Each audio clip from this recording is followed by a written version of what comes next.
That was a great morning of presentations, Dr. Wyman, Dr. Morton, and I hope to conclude this morning session or this before the break session talking about a concept that more and more we have been working and directing, and this is still under some development, which is the graft, analyzing what we do regarding grafting, graftless or graftless.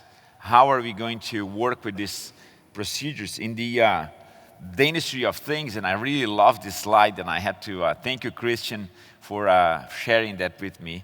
I think the topic of the Congress, South African Congress, is excellent. The dentistry of things, or the implant dentistry of things, and there's so many things nowadays.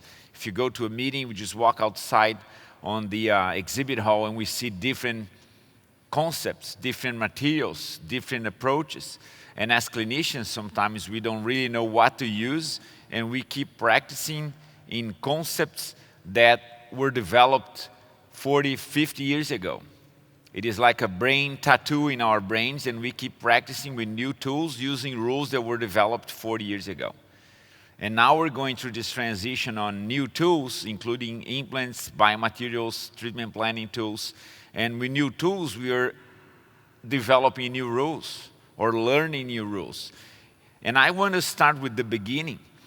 So when Brånemark created the implants or developed it, he developed it in controlled situations and environment.